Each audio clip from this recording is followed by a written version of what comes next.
Hello everyone and welcome back to my channel. So in today's video I'm going to be continuing on with reviewing my 2020 reading goals. So one of the other goals that I set myself, aside from to read more science fiction, which was really just continuing on with the science fiction recommendations that I'd been given. Actually, I didn't say that in that video, but that is what the goal was.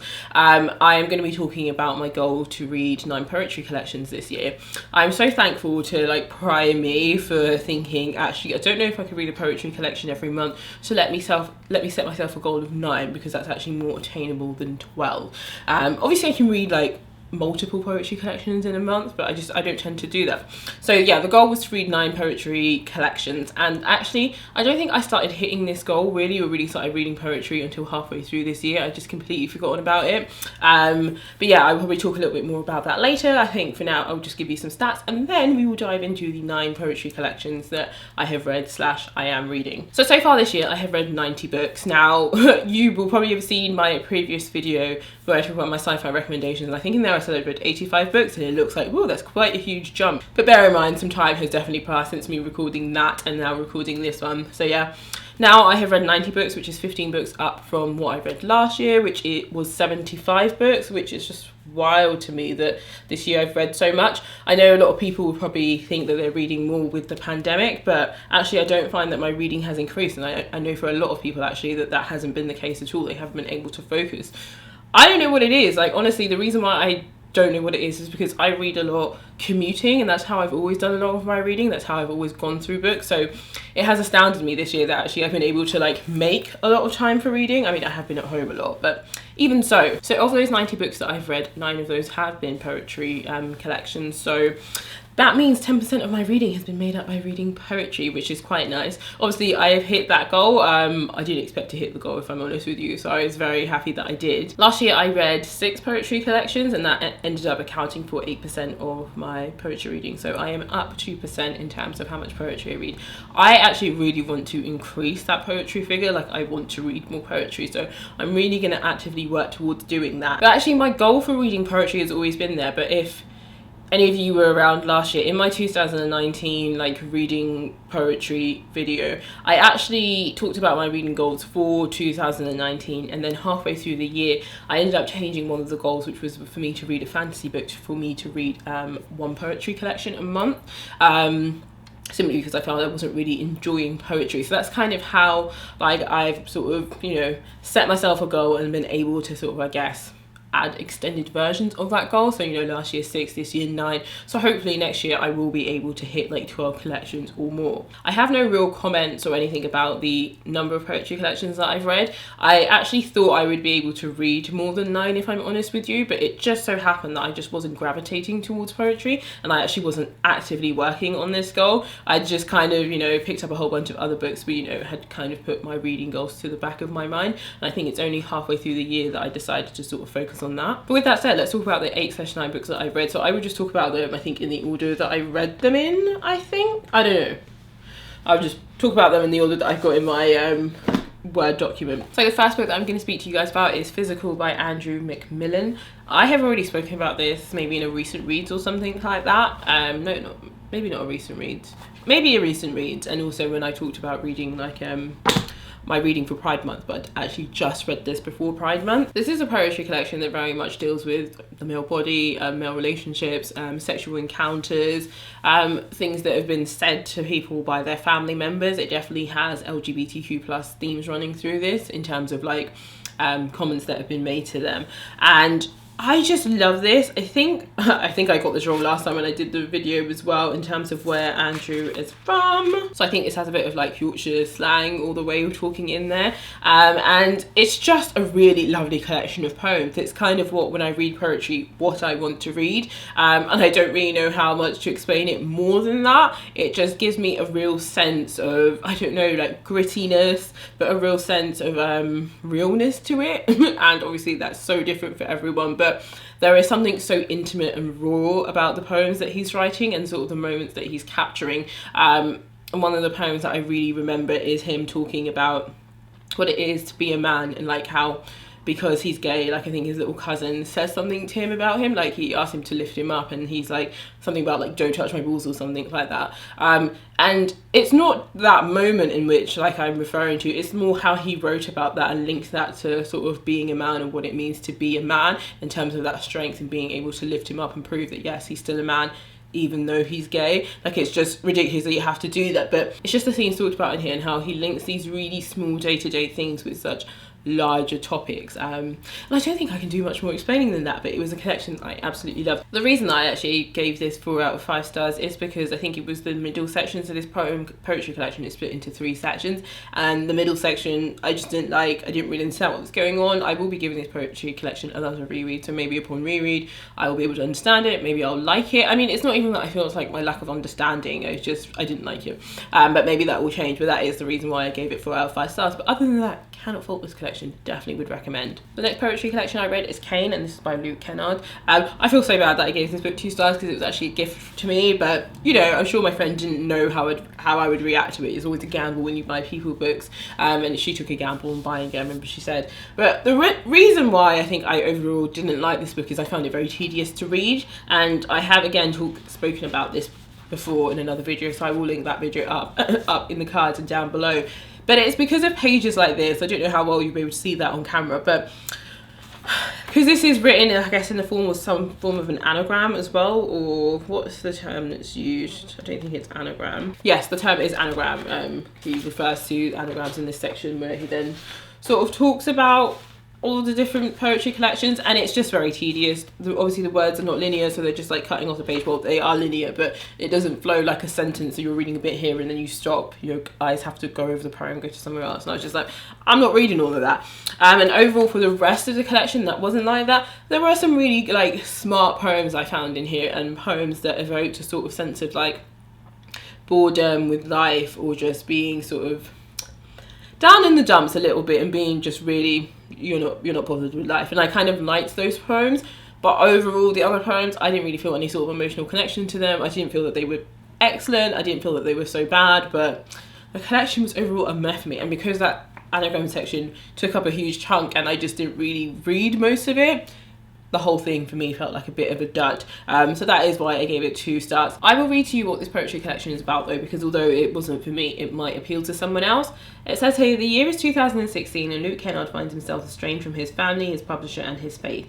With the help of his community psychiatric nurse, who claims to be the living embodiment of Cain, the first murderer, the poet changes his name to Father K and searches for answers in his childhood, in poetry and alcohol, in a notorious long-running DVD box set.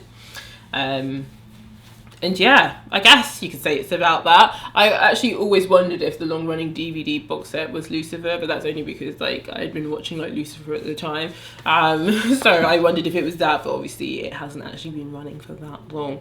But yeah, that's that poetry collection. Wasn't a favourite of mine, but you know, sometimes you read collections and they're not.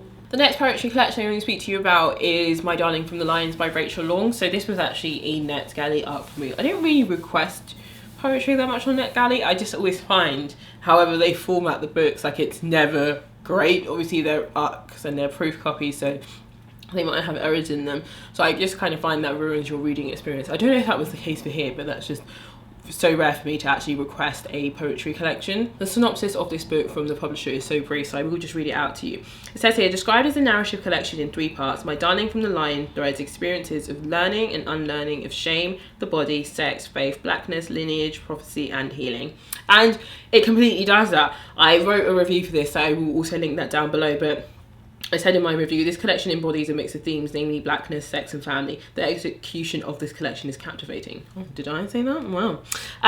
But what I also said in my review, and this is kind of the reason why I gave it 3 stars, I really actually wanted to love this poetry collection because there were some gems in this. There was a poem called Communion and I absolutely loved it. It's a poem in 3 verse, and I think the reason why I loved it is because I was actually able to connect to the images that she was describing, and basically what she was describing was like being in a black hair salon and getting your hair done, and I don't know, it was just such a powerful connection for me, and it was something I could definitely, like, it was so visceral for me that I was just like, I really enjoyed this. I also enjoyed the way it was written, so more than it being a familiar feeling, it was also the way she sort of captured those moments. However, when I first started reading this collection, I was a bit like, oh, I don't know if I'm going to like this, and I definitely think that continued for at least the first 30% of my sort of reading experience for this book. Obviously I read this on the Kindle, so you can see like sort of percentages as you're going past. I just didn't really understand what a lot of the poems were talking about, and when I say this, I mean, it's not that Rachel's writing wasn't great, I just felt like all of them felt really disjointed and that they were sort of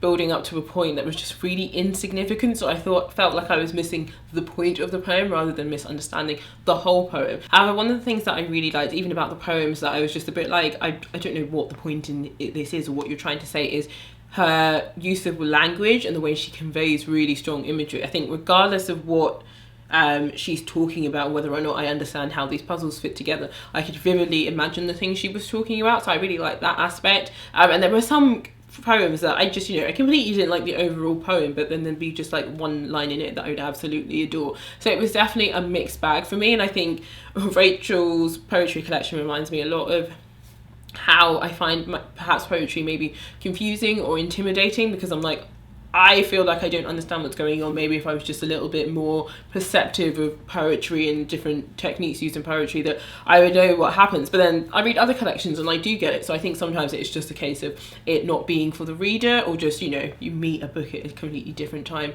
in your life and your sort of experience of reading things. But for me, I always like my poetry collections to be, I guess, quite vivid in the way they talk about things. So, it conjures up really good images for you, but be really clever with language. I don't like poetry collections really that focus on, I don't know, I feel like confusing the reader with just overpowering you with so many images that actually when you put these things all together, you're not really sure what the point of the poem is. But anyway, maybe that's just a really personal thing, because everyone else relates to poetry in really different ways. But definitely this was an example of poetry collections that it had examples of poems that I don't like and also then poems that I really do like. But I'm not sure if I gave that collection 3 stars.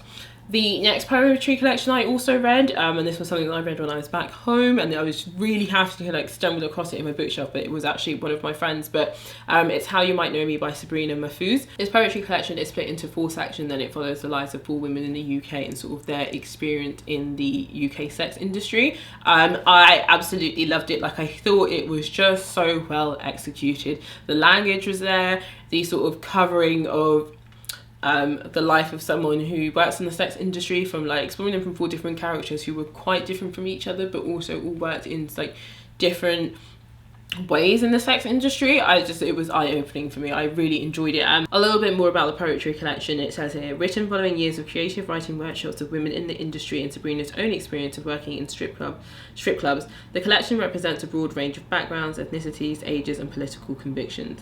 The characters of Sylvia, Tally, Sharifa and Darina bring challenging and often unexpected perspectives on their work and lives to the reader in electric free verse and quieter traditional forms. Examining taboos, surprising sexual encounters, the politics of desire, the vastly differing viewpoints on sex work, and most prominently the status of women's equality in the UK today, How You Might Know Me is certainly a fiery collection of poetry from one of the country's most exciting new writers. And that is what I love. It definitely covers ethnicities, ages, it's really, for me, the age aspect was really interesting to see. It's just something I hadn't ever really considered, really.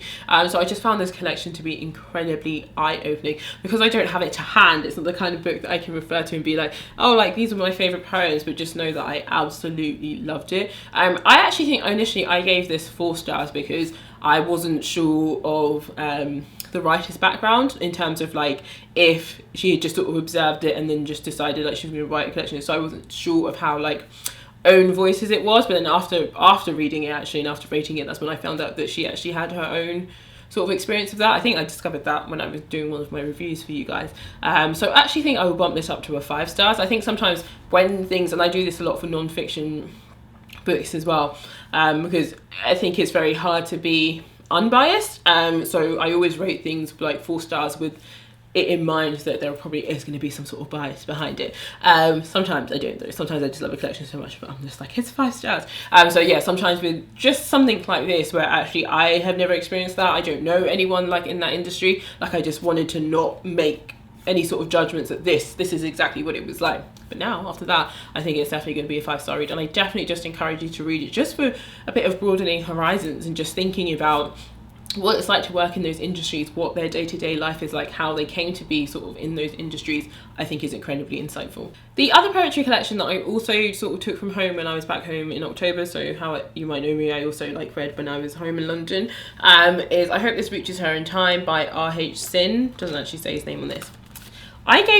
This is a reread for me. I originally gave this book 5 stars, but when I read it this time I gave it 2 stars. I don't know what I was thinking when I gave this 5 stars. Like, clearly 2017 Sandra, that's when I last read it, when I first read it, was on a bit of a heartbroken sort of vibe, because that is the only way I feel that I could have given this 5 stars, that it was very much an emotional reaction and very much not based on the actual sort of, I don't want to say contents of the poem, because the contents of the poem is the emotional reaction, but on the crafting of the poem per se. A lot of the poems in here are very simple. They're very much like the sort of poetry that you see floating around on Instagram and like Tumblr, and there's nothing wrong with Tumblr Insta poetry. Some of the greatest poems that I like are Tumblr Insta poetry. However, this very much, I don't know, it's not worthy of 5 stars. It's not a great poetry collection, if I'm honest. There are some great like lines in here, but overall, it's just filled with things basically saying, girl, make sure he treats you right and stuff like that. Things like, girls like you have roses inside of them that are strong enough to bloom through blizzards. Like, and I'm not making fun of any of this. Like, this will definitely, like, if you're young and you're a teenager, I think it would definitely, like, resonate with you a lot more. But for me, it was just a bit like, what? I mean, it has all, like, one lines. Like, the poetry collection is split into bits like this. And it has things like, all of her stars are burning. Next page, quite empty yourself of all the pain he caused you. And I'm just a bit like, okay. And lines like, someday your soul will no longer linger in places where pain exists. And I don't know, definitely the kind of thing that I would have found quite comforting when I was a teenager, but in 2017 I wasn't a teenager, so I don't know where this came from for me personally.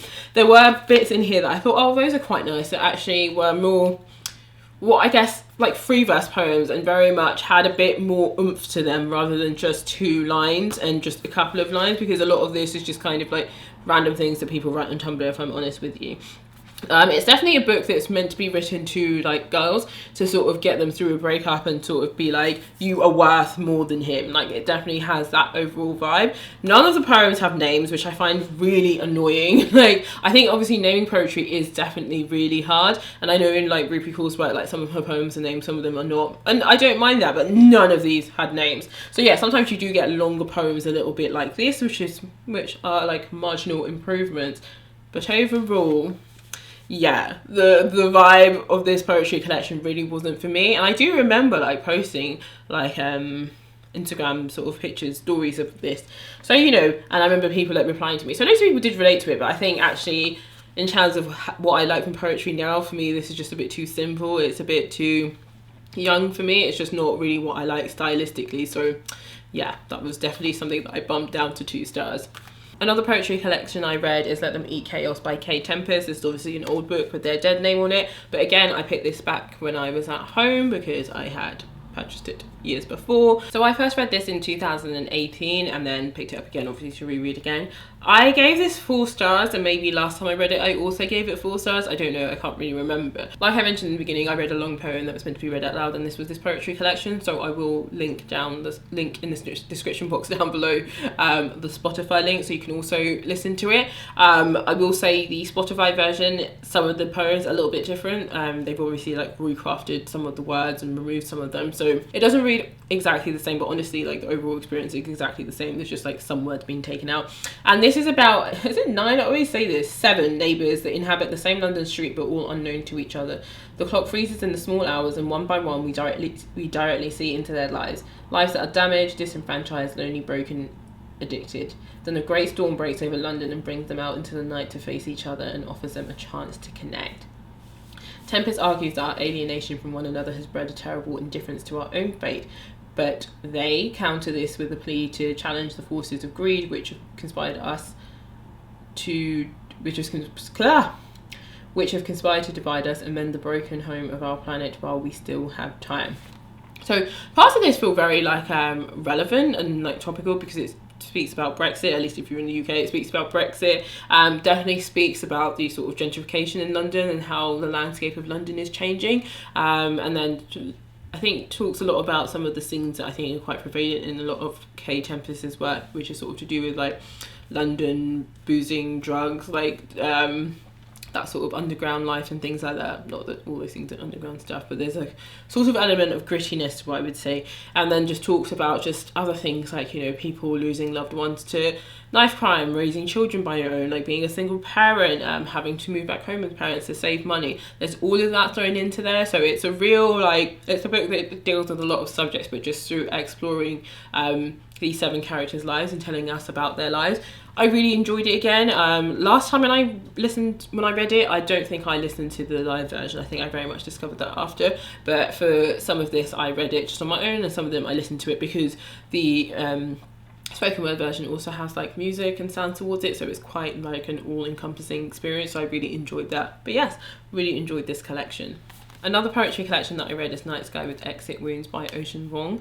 I borrowed this from my library and I was just so happy that I did. I think it's like sort of when I got to this point that I was like, right, what am I going to do? Am I going to buy more poetry collections?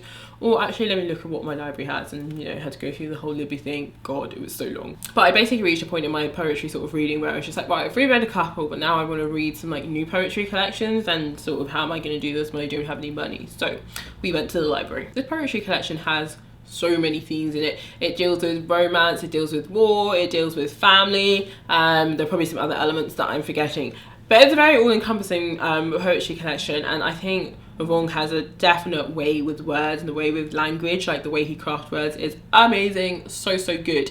That being said, I guess the reason why I gave it 3 stars is because I actually think maybe had I not heard so many people talking about this, maybe I would have given it 4 stars.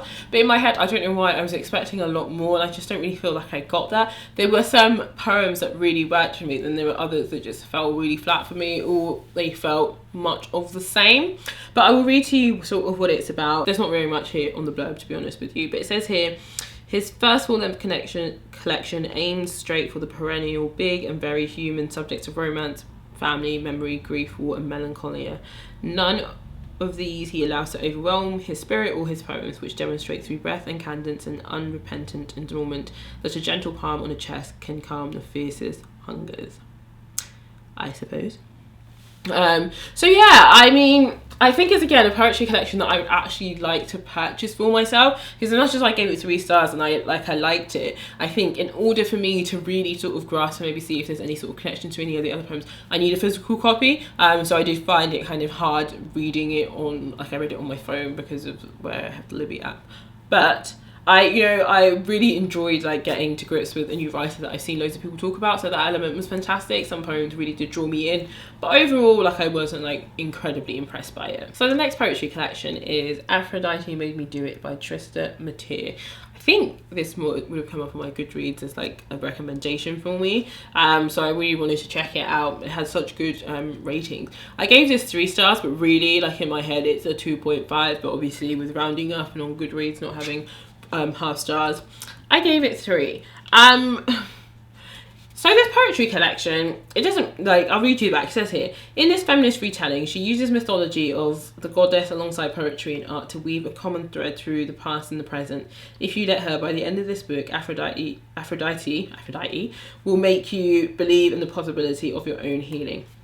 What this book does is basically, through some poems, she sort of retells or tells us like about Aphrodite and her feelings for sort of things that happened to her, how she's perceived in the world and in sort of stories and stuff like that. But then also there are some personal poems in here from like actual Trista herself. I mean, they're all from her, but you know, about her life and sort of different things that have happened to her. But then there were also like pictures. I say pictures and I can't find any at all. Oh god, I really want to find pictures. So there are like illustrations like this. And then there are just like actual random pictures like this. And then one of the bits that I really like is before like each poem, there's like a card, like it must like one of those cards, and then there are different sort of illustrations like this.